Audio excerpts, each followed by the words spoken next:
Bom dia, igreja. Muito bem-vindo a esse culto. A gente quer começar louvando ao Senhor juntos. Espero que você, junto com quem você está aí, né, na tua casa, você possa também louvar junto com a gente de coração, em espírito, ao nosso Senhor.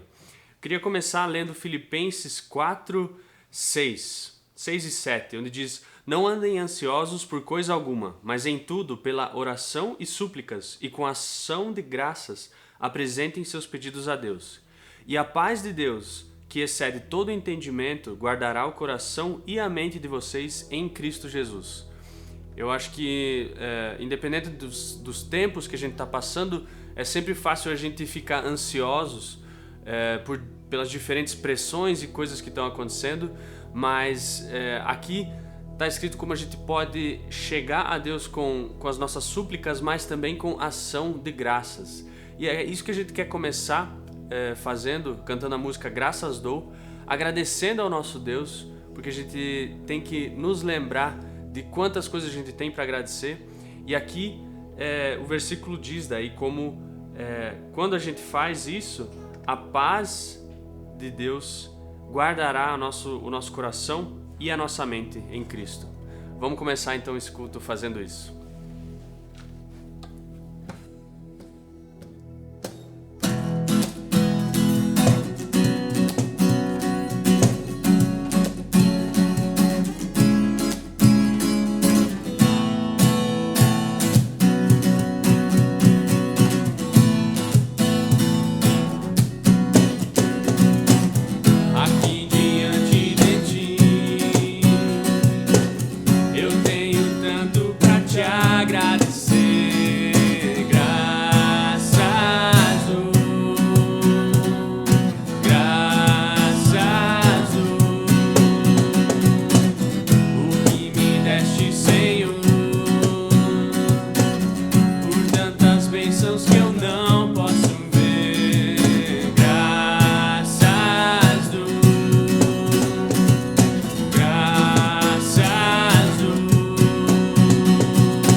Na próxima música a gente vai cantar sobre a comunhão entre nós irmãos, entre a gente que é corpo de Cristo, a gente que é a igreja.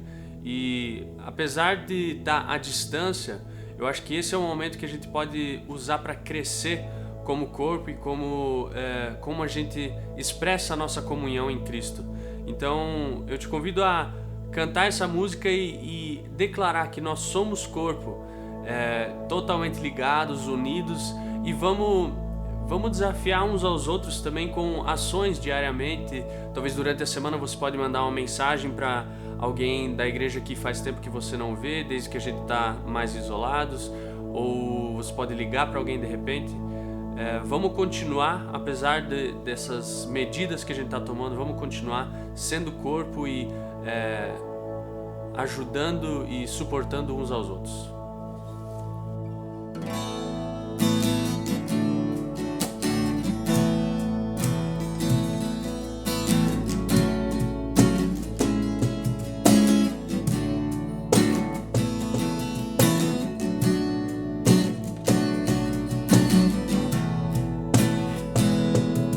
Recebi um novo coração do Pai, coração regenerado, coração transformado, coração que é inspirado por Jesus. Como fruto deste novo coração,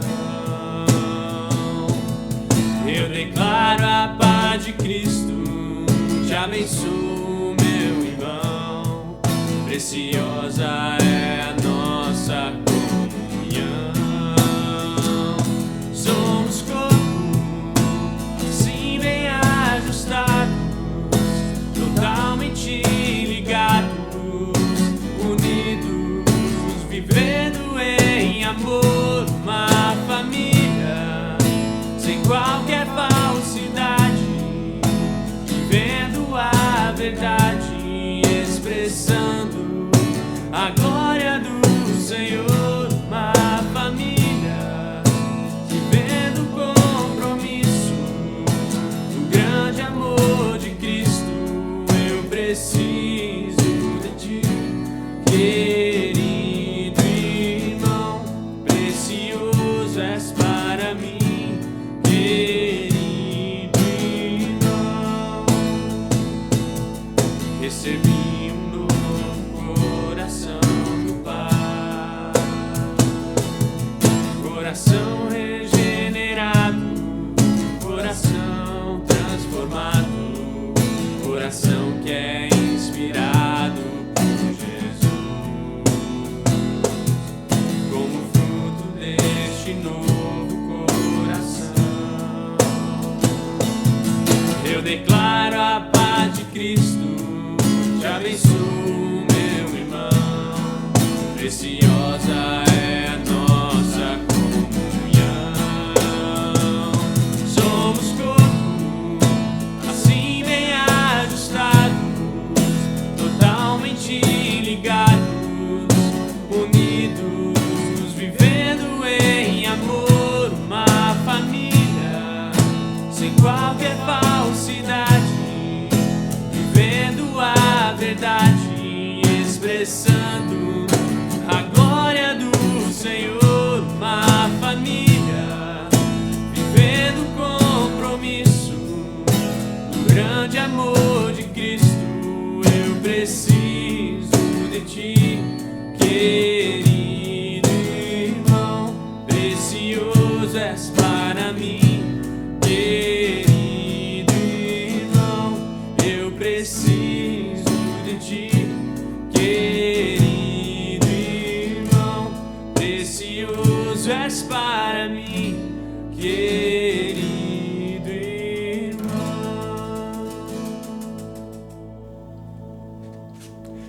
E para finalizar, a gente vai cantar essa música Romanos 8, que nos lembra mais uma vez também que, independente das circunstâncias, nada pode nos separar do amor de Deus. Desse Deus tão maravilhoso, que cuida de nós, que provê tudo que a gente precisa. Ele nos ama e nada no mundo ou no universo pode nos separar do amor dele.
Jesus Cristo, nosso Senhor, está em Jesus Cristo. Nada, nada poderá nos separar. Nada, nada poderá nos separar do amor de Deus. Está em Jesus Cristo, nosso Senhor. Está em Jesus Cristo. Amém. Eu te desafio a ler esse capítulo, Romanos 8, em casa e lembrar a si mesmo disso. Lembra a tua alma de que o amor de Deus nunca pode se separar, nunca vai ser separado de nós, e que isso nos dê ânimo para continuar essa caminhada. Amém.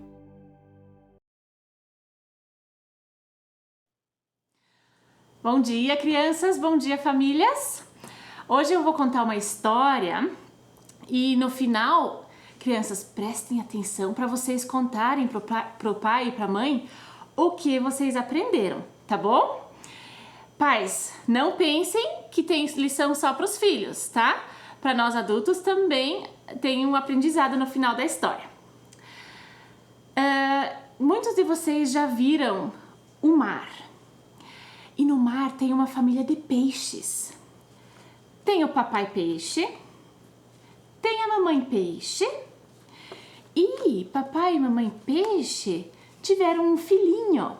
É o peixinho azul. E eles viviam num grande mar e eram uma família muito feliz. Eles saíam juntos para passear, para procurar comida, brincavam juntos. E papai e mamãe sempre diziam: peixinho azul, não saia de perto de casa, porque lá no mar grande tem os peixes bravos, tem tubarão, tem baleia. Cuidado, porque eles podem te comer. Ok, peixinho azul dizia. E ele sabia, ele não podia sair de perto de casa. Certo dia, papai peixe e mamãe peixe trabalhavam em casa. Peixinho azul estava brincando e, sem perceber, foi se afastando de casa. Foi cada vez mais longe.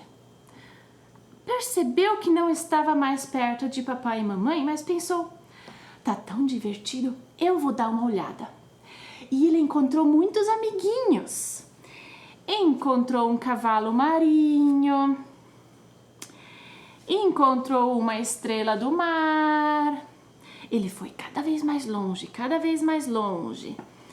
Encontrou um polvo e ele achou o polvo muito lindo. Como você é lindo, todo roxo com glitter. E foi se afastando cada vez mais, cada vez mais. Encontrou o caranguejo, encontrou muitas conchas, as plantinhas. Encontrou também alguns outros peixinhos. E ele estava achando tudo isso muito divertido.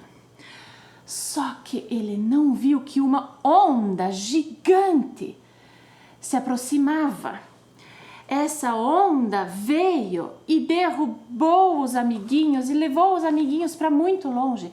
E peixinho azul também foi para bem longe e ele não sabia mais onde ele estava.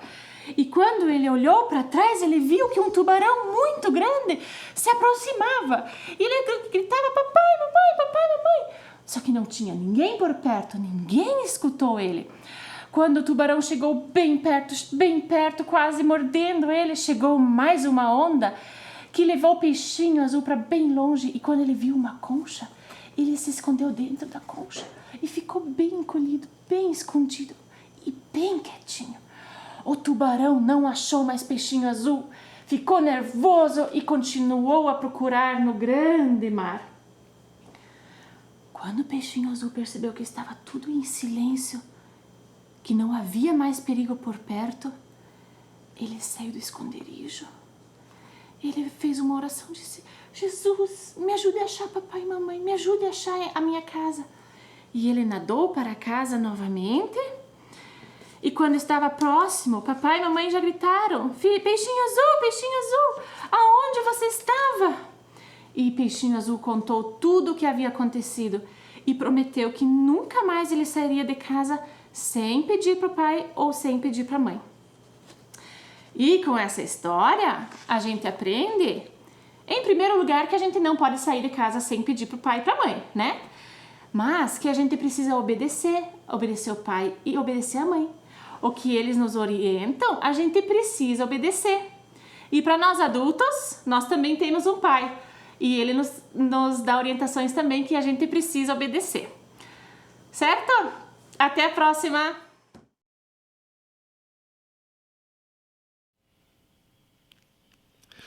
Bom dia, amada igreja.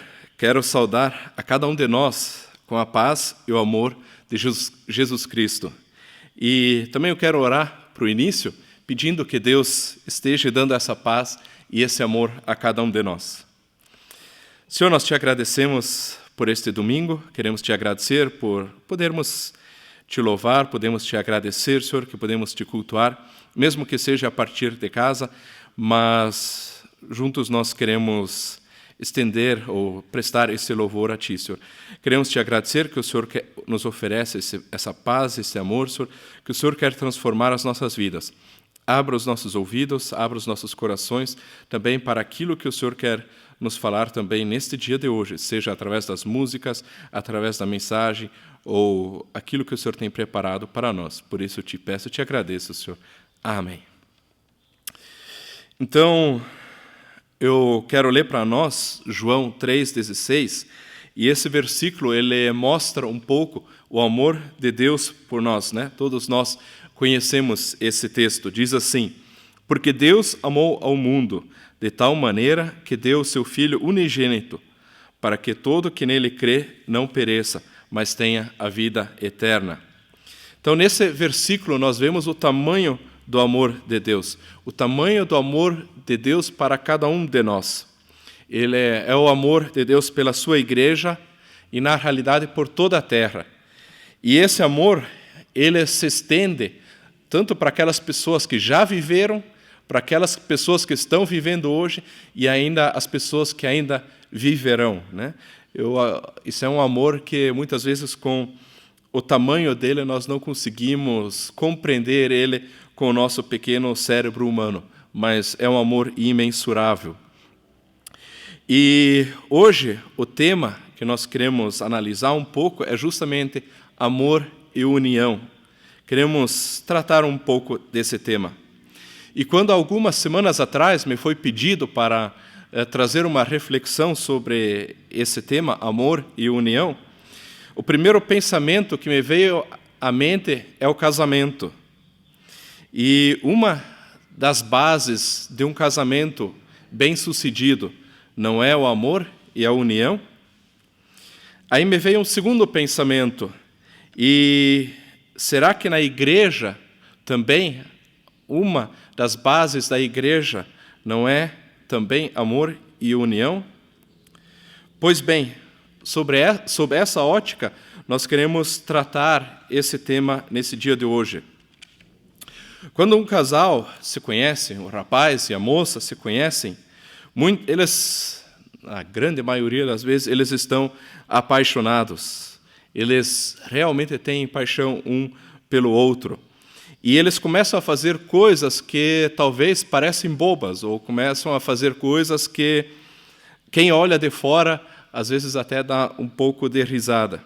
Mas isso um apaixonado faz pelo outro, isso é normal.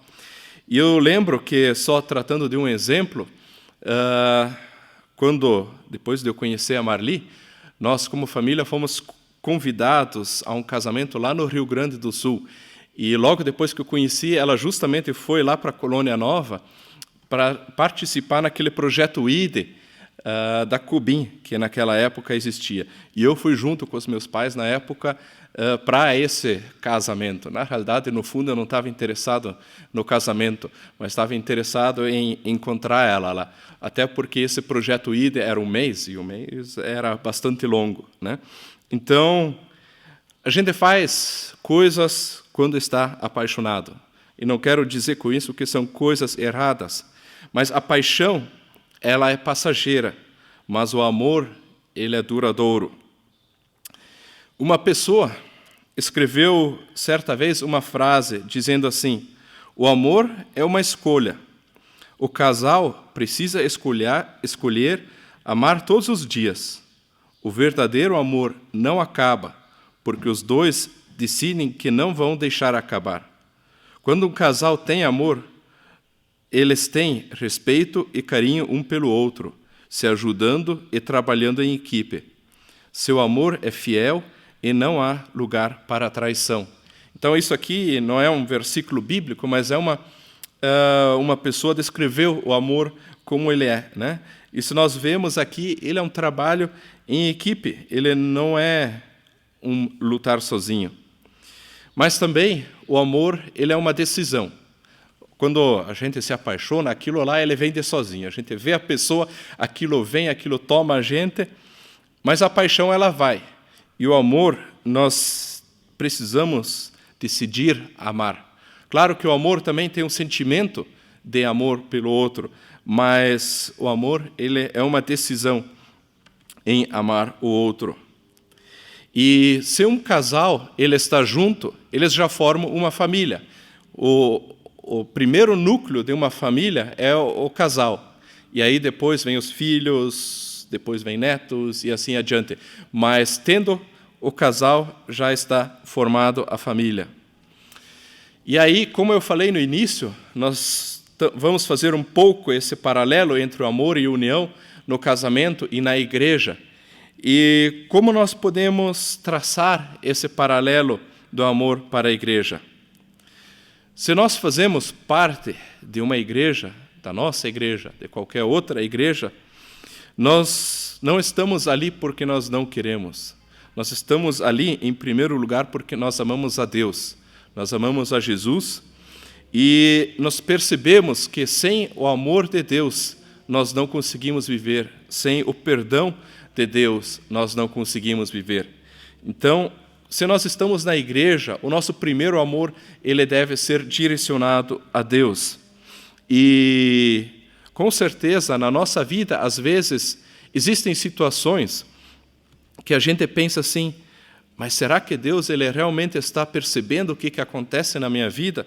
Será que Deus realmente está vendo pelo que eu estou passando?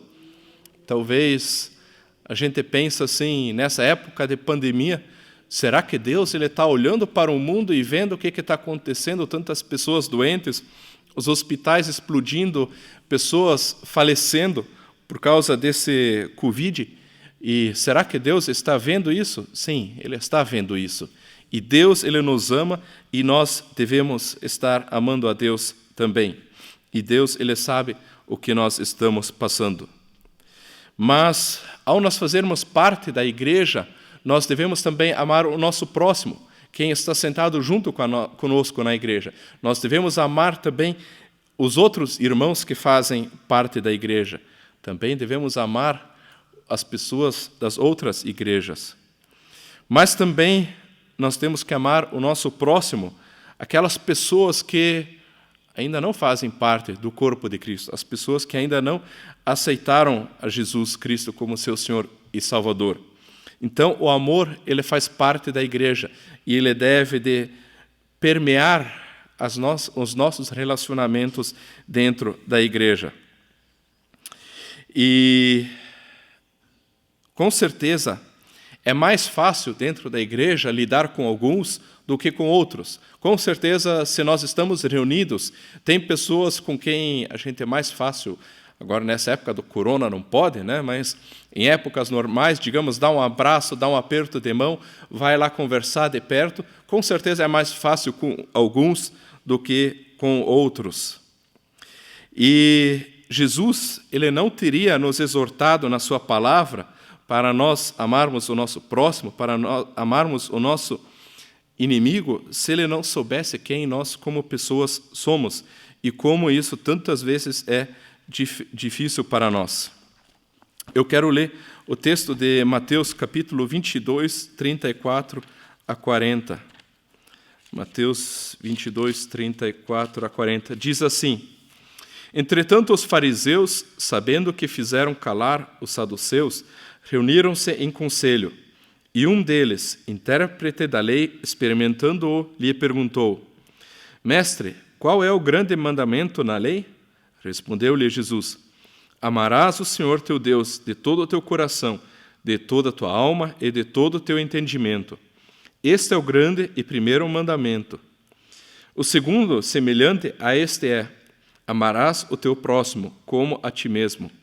Destes dois mandamentos dependem toda a lei e os profetas. Então, Jesus ele não teria dito: amarás o teu próximo como a ti mesmo, se ele não nos conhecesse tão bem como ser humanos e soubesse que isso tantas vezes para nós não é fácil. Mas um outro versículo que quero ler nesse sentido também está em Mateus capítulo 5, 43 a 48. Mateus 5, 43 a 48, diz assim: Ouviste que foi dito: amarás o teu próximo e odiarás o teu inimigo. Eu, porém, vos digo: amai os vossos inimigos e orai pelos que vos perseguem, para que vos torneis filhos do vosso Pai Celeste. Porque ele faz nascer o seu sol sobre maus e bons, e vir chuvas sobre justos e injustos. Porque se amardes os que vos amam, que recompensa tendes? Não fazem os publicanos também o mesmo? E se saudardes somente os vossos irmãos, que fazeis demais?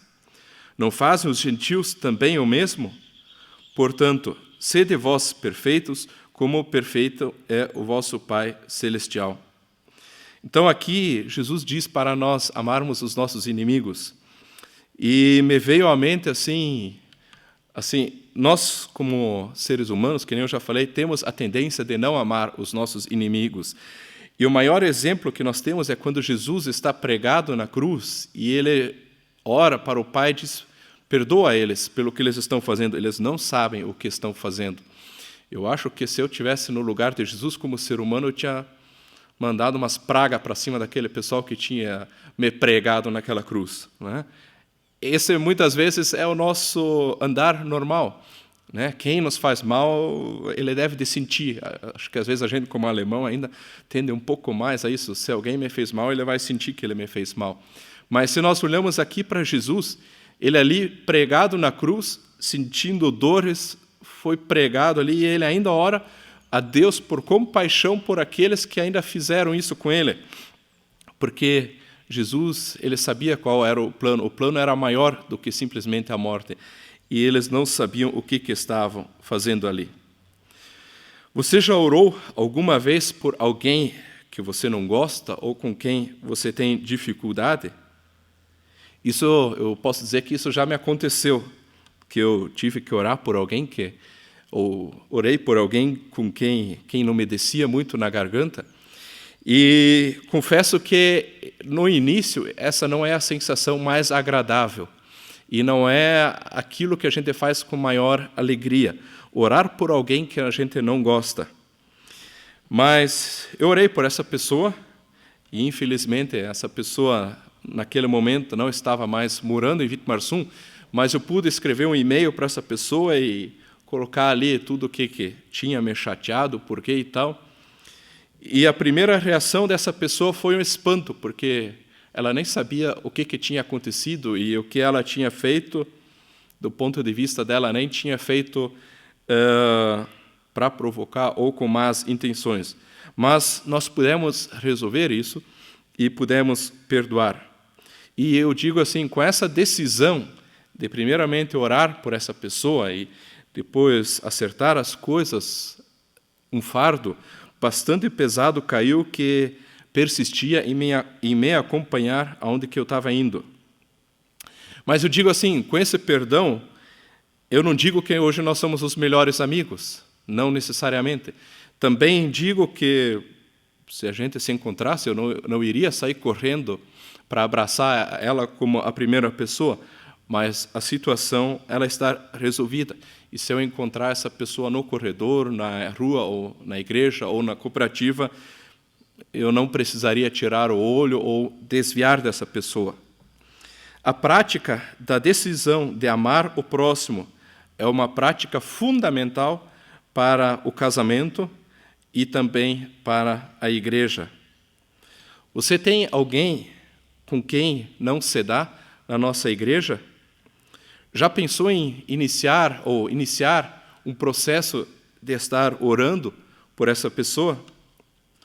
E quero te avisar de uma coisa: se você pedir, Deus vai começar a agir e você vai se surpreender com o que Ele faz.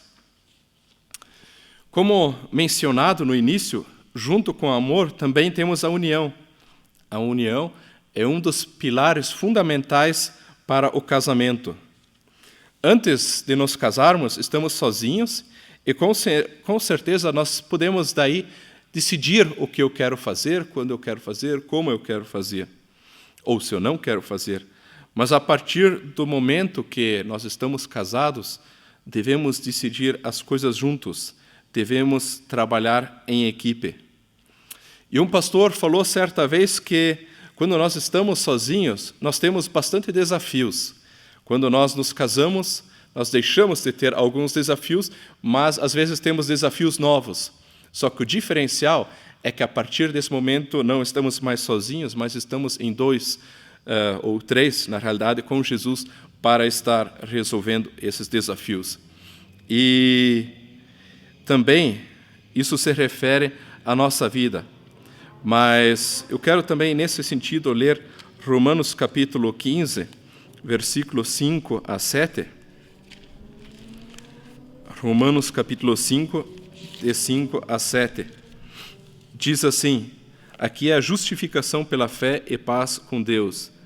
Ora, a esperança não confunde, porque o amor de Deus é derramado em nosso coração pelo Espírito Santo, que nos foi outorgado. Porque Cristo, quando nós ainda éramos fracos, morreu a seu tempo pelos ímpios.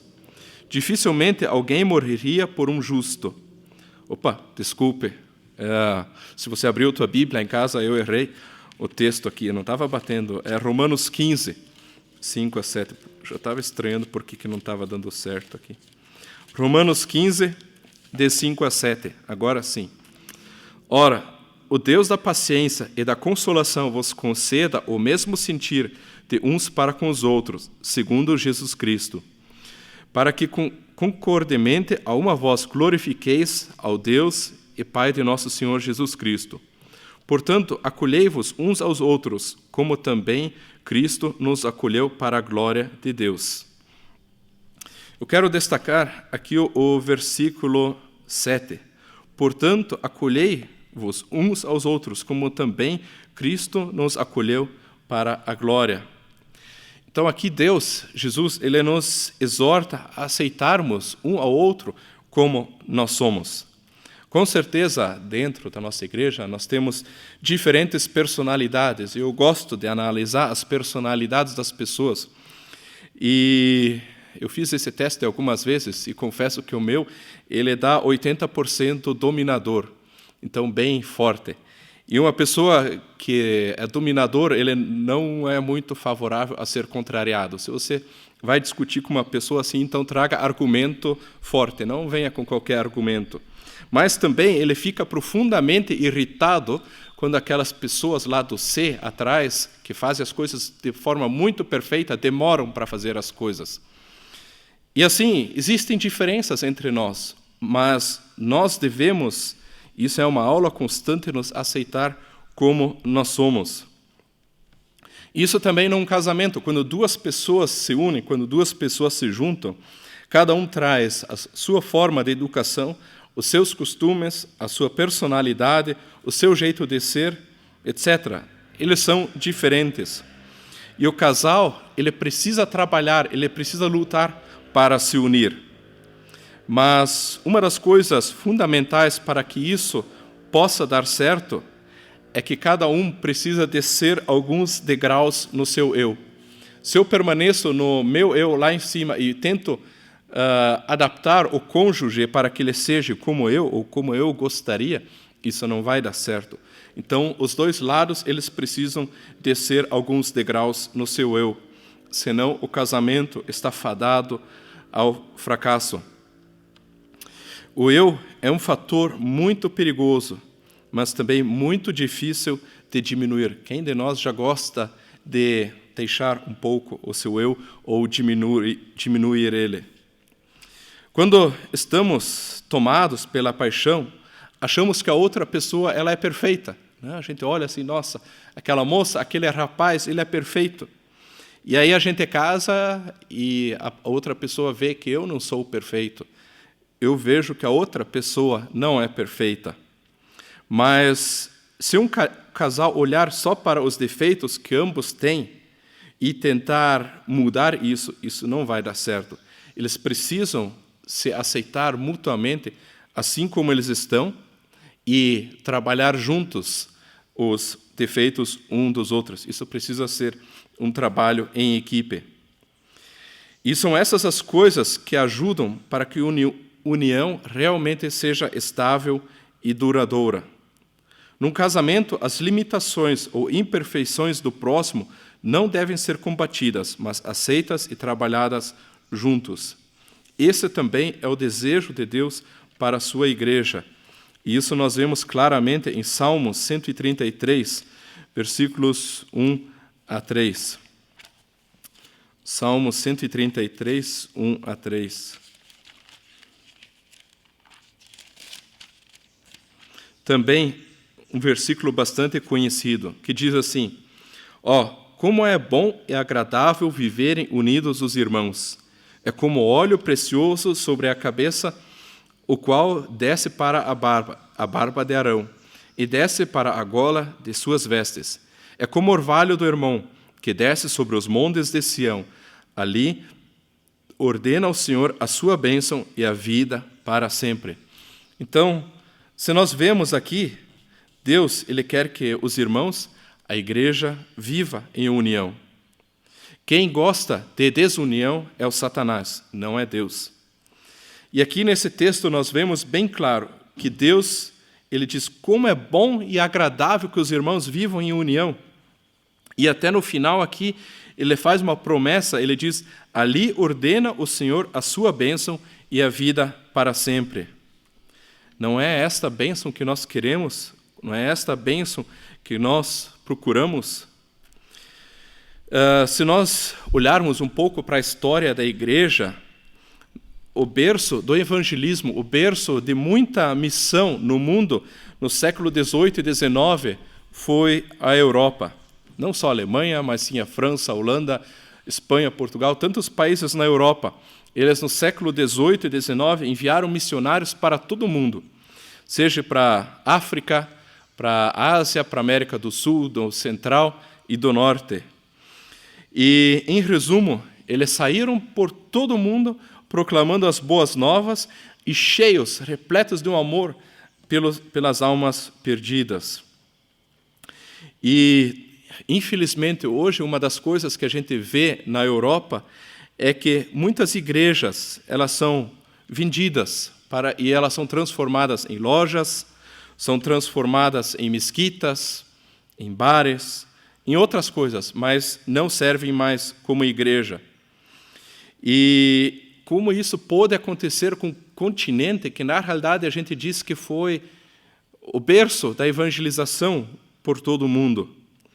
Eu já pude visitar várias igrejas e estive na localidade de uma pessoa. Essa pessoa já tinha 85 anos naquele momento, há 2 anos quando eu estive lá. E essa pessoa me disse, se você vier daqui a 10 anos na nossa localidade de novo, a nossa igreja não existe mais. Aí eu perguntei a ele, mas por quê?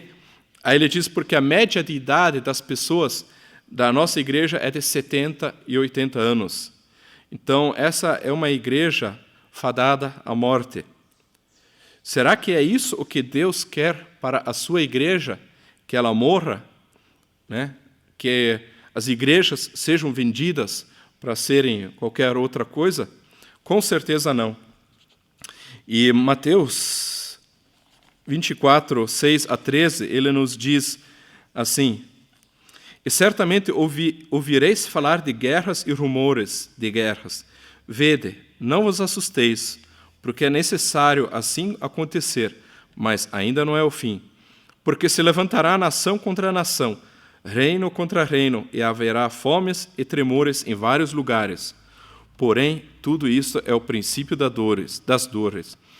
Então sereis atribulados e vos matarão, sereis odiados de todas as nações por causa do meu nome. Nesse tempo, muitos hão de se escandalizar, trair e odiar aos outros. Levantar-se-ão muitos falsos profetas e enganarão a muitos. E por se multiplicar a iniquidade, o amor se esfriará de quase todos. Aquele, porém, que perseverar até o fim, este será salvo. Então eu quero dar destaque aqui ao versículo 12. O amor de muitos irá se esfriar. E é o que a gente vê hoje, é o que nós vemos na nossa sociedade. O amor, ele se esfria. O que interessa é que eu atinja os meus objetivos. O que interessa é que eu consiga as minhas metas, aquilo que eu busco. E essas duas coisas, amor e união, precisam andar juntos. Se olharmos hoje, nitidamente, no nosso mundo, o amor está se esfriando. E em 1 Coríntios 12 a 13, não vou ler agora, mas ali nós lemos aquele texto que também é conhecido, de que o corpo de Deus, a sua igreja, ela é composta por diferentes membros. E se nós vermos o pé, aqui, o pé, ele não pode executar a função do olho. O martelo, se não tivesse o martelo no meu ouvido, eu não teria equilíbrio suficiente para estar parado aqui na frente hoje e estar trazendo essa mensagem. Com certeza, teria que estar sentado numa cadeira de rodas e talvez amarrado, porque sem ele a gente não tem equilíbrio. Sem a minha língua, eu não estaria falando aqui para vocês hoje. Sem o meu coração, não estaria bombeando sangue por todo o corpo, ativando os órgãos, eu não estaria vivo aqui. Então, se nós olhamos, o corpo, ele precisa exatamente de cada membro, e ele precisa que cada membro execute a sua função. Assim, também é na igreja. Nós precisamos que cada membro execute a sua função. Nós temos pessoas que ajeitam os bancos, que limpam a igreja. Nós temos outros que estão aí para receber quem vem para a igreja. Nós temos aqueles que trazem o louvor, outros para liderar a igreja, outros para trazer a mensagem, talvez outras pessoas para cozinhar, outros para liderar ministérios. Cada membro precisa executar a sua função na igreja. Se eu ficar somente sentado e só receber, na realidade é como se eu imobilizasse a minha perna e tentasse pular em uma perna só. Eu até consigo me locomover, mas não da forma como deve ser. E, com certeza, às vezes nós não vamos ao culto porque eu não vou com a cara daquela pessoa que está pregando ali na frente. Ou, às vezes, aquelas músicas que são cantadas, ou elas são muito antigas ou elas são muito modernas. Ou aquela pessoa que está liderando o louvor falou alguma coisa para mim que eu não gostei. E assim, sei lá, nós podemos ter tantas desculpas. E é tão fácil nós permitirmos que Satanás ele coloque uma desculpa dentro do nosso cérebro. Hoje de manhã ainda eu estava ouvindo uma devocional, uma reflexão, onde que ele tratava justamente disso. A pessoa que estava ali trazendo essa devocional, ela disse, alguns anos atrás eu queria deixar o ministério do louvor, porque eu achei que Deus poderia chamar alguém mais capacitado do que eu. E aí essa pessoa ela foi conversar com o seu irmão sobre isso, e esse irmão disse assim, se você deixar o ministério de louvor, quem venceu é Satanás, porque ele quer tirar você de lá. Mas se você permanecer, você executa aquilo que Deus ele pede de nós. Será que Deus ele pode contar com cada um de nós? O que está impedindo a nossa comunhão? O que está impedindo a união de nós como igreja, como igrejas, como membros? Uma brasa sozinha em casa, ela se apaga. ela simplesmente volta a ser um pedaço de carvão, frio, preto, não serve para muita coisa. Mas se a brasa estiver junto no braseiro, ela vai incendiar um fogo, ou ela vai, junto com os outros, alimentar um fogo.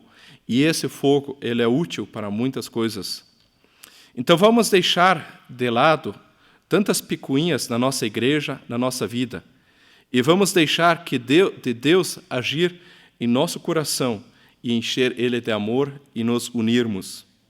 Juntos poderemos louvar e engrandecer e realizar aquilo que Deus nos pede com muito mais força e dedicação. Se alguém te pisou no calo ou falou algo que você não tenha gostado, ore por essa pessoa e você verá coisas surpreendentes que Deus fará. E eu quero fechar novamente com o versículo que eu já li, de Salmo 133, versículo 1. Salmo 133, versículo 1. Ó, como é bom e agradável vivermos unidos os irmãos. Esta é a vontade de Deus. Eu desejo uma ótima semana a cada um de nós, que Deus nos proteja deste corona, mas também que o Espírito Santo nos incomode para que possamos ter mais amor e união na nossa igreja, na nossa colônia e na nossa vida. Amém? Quero estar encerrando com uma oração ainda e pedir a bênção de Deus para nós e nossa semana. Senhor, nós queremos te louvar, nós queremos te agradecer pela tua palavra, Senhor. Ela é tão rica, nós podemos ler tantas coisas e aplicar na nossa vida. Mas com certeza isso para nós nem sempre é tão fácil, Senhor. Amar o nosso próximo, às vezes aquela pessoa que me pisou no calo ou aquela pessoa que tem uma opinião diferente ou que não anda no mesmo ritmo que eu, Senhor.